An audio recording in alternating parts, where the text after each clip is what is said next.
Good morning. We got to get home though for the dreaded FTP test because that is how you have to start every new training block. And I have not been riding at all for the last little bit. I rode a lot this week, but before then I was doing 3 hours a week for 4 weeks.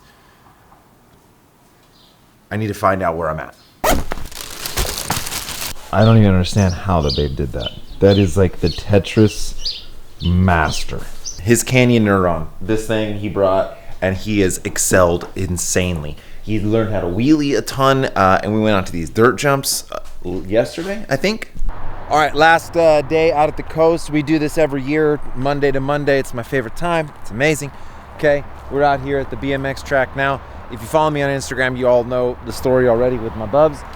Is that just a couple days ago, he was out here barely hitting the little peewee line. There's 3 lines. There's a tabletop line, kid line. There's a mid line, which is like doubles, but kind of small. Then there's the pro line. He was barely doing the tabletops. Then yesterday, all of a sudden, he freaking out of nowhere starts doing the pro line. And then he goes pro line, transfer, pro line, mid line, transfer, mid line off to the side. Like, unbelievable. He stepped his game up, dude.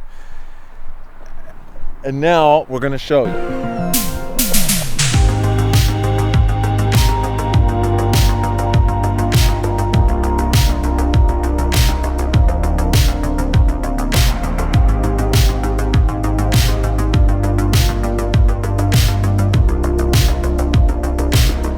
Dude, you made like a noise in the air. You were like, ugh. Like you kind of sounded like you were scared. Then that scared me. And like I glitched out. Yeah, dude. He turns 12 tomorrow. And I don't even know what to say about that. I can't believe I have a freaking 12-year-old, dude. I feel like I'm 17 years old. Is that weird? I feel so young and spriteful. But I have a 12-year-old. So my grandma did this for me. She was always out watching me ride, like hanging out with me, doing this type of thing, just at some random jump thing, and always just giving me the kudos. Like, you're doing great, go.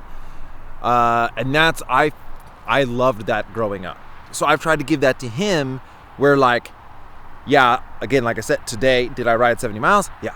Okay, cool. But I didn't even miss a beat the second I got home. Boom, we're out here because that's what matters to him. That's what he's going to remember. He's not going to remember that I went on a 70-mile ride.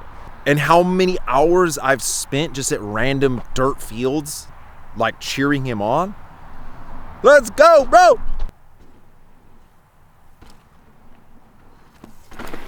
Nice. Yes. Oh, dude.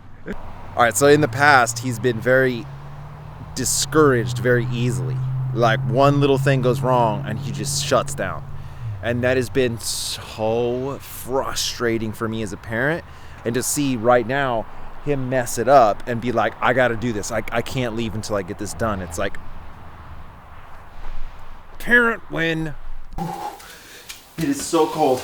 Okay, it's a disaster here in my garage. That's all right. The bear comes every night, rips open our garage, tears it apart, takes dumps in here. It's a whole thing. It's mountain living. Okay, so here on Zwift, we've got 4 different tests to choose from. FTP test shorter, a ramp test, and a ramp test light. Okay, FTP tests. FTP, functional threshold power. I'm sure you already knew that. What that basically is trying to do is, look, going into a training block, you need to know your numbers. You need to know what your zones are. And to figure out your FTP finds out essentially where your zones are and what is too hard and what is too easy and where you should be training. I'm not a coach. I'm not telling you how to coach, okay? But over the years, I've learned a little bit about how my body responds to structured training. I have to know my power. I have to know, is 300 watts a lot? Is it a little? Where am I training? Stay in my zones. Okay, now, FTP test. Everyone's going to yell at me, you stand during an FTP test. Yes, I stand during my 20-minute test because there's multiple tests you can do. Now, a ramp test is very short, and that one, you stay seated. 100% got to stay seated because it's so short, and it's doing a lot of like math to try to figure out what your hour power essentially is. And now if you are new to riding, if you don't know how to pace, if you have no data history, do a step test. It's like kind of dummy proof, right?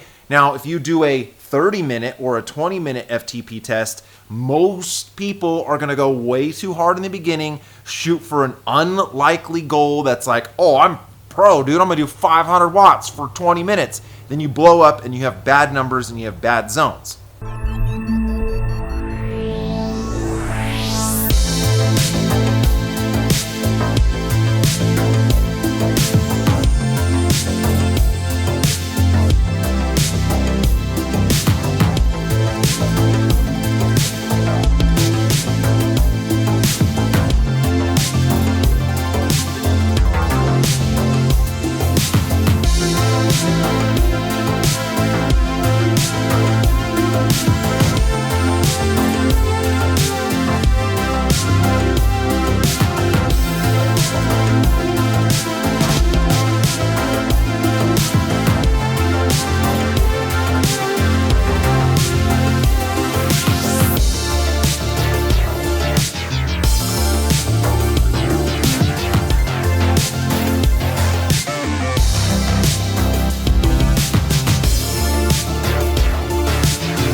All right, so boom, 355 was the FTP. Phenomenal.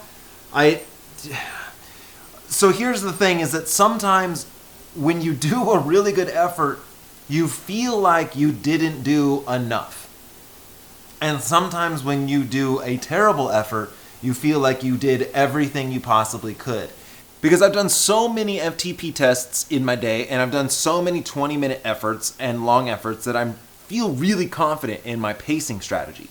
I also had a very specific number in mind that was wildly obtainable. Like 370 was pushing it. I mean, that was hard, don't get me wrong, but it wasn't like I was shooting for 420. So, I mean, you know, that would have been, I would have blown myself into smithereens if I was shooting for that. So a step test, if you've never done an FTP test before, if you don't really train with power, if you're just starting out, a basic step test is absolutely the way to go because it's kind of dummy proof. Like, you'll get a solid number.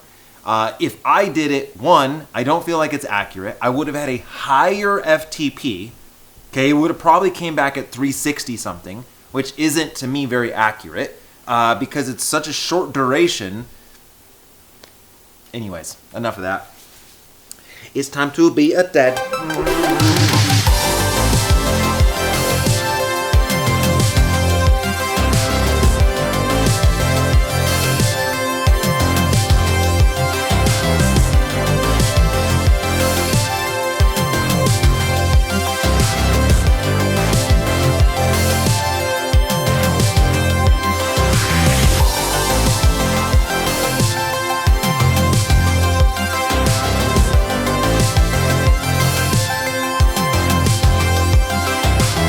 No. This is Bubba's birthday cake I made with Mama. Boom. Bubba's turned 12 today. That's a big milestone for him. So we said, what do you want? We go out to dinner, do whatever you want. Kid said he wanted vegan bacon burgers with Brussels sprouts because your boy makes bangers. This patty, it's called Not Burger, actually has no wheat or soy in it. It's like made of potato starch or potato protein, pea protein. There's like beetroot in it. It's super delicious for one, and actually really healthy. The bacon is made of mushrooms. What? The bun is like a keto bun, so it's got tons of protein in it. It's so delicious. Yeah? It's good, right? I mean, obviously the Impossible Route burger is like probably one of the most tastiest. Say it again. Impossible Route Burger. I did? No way. Yeah. Okay, so do we have a full-size California king bed in the living room? Yes, we do. Because sometimes we like to sleep in the living room and watch TV and eat popcorn, and it's a whole family thing. But we left town and we left the bed here, and we haven't picked that up. And that's okay. I'm a little rusty at vlogging. Okay, I'll get better as we go. Today was just about setting the FTP so that I can train smart going forward. Again, macros, been tracking them a ton. That it's completely changed how I eat. Bubs 12. Winnie's getting up, going somewhere. She's out of here. Bye. We've got a lot more stories, a lot more to talk about, a lot more to show. Tomorrow we're going to head to the warehouse. That's going to be where a lot of these vlogs take place. But thank you so much for watching. And as always, Vegan Cyclist. Yeah. Good job. Good job. You're so good. I my whole spoonful of. So, thank you guys so much. We haven't done that in so long. I know. I appreciate it. A year.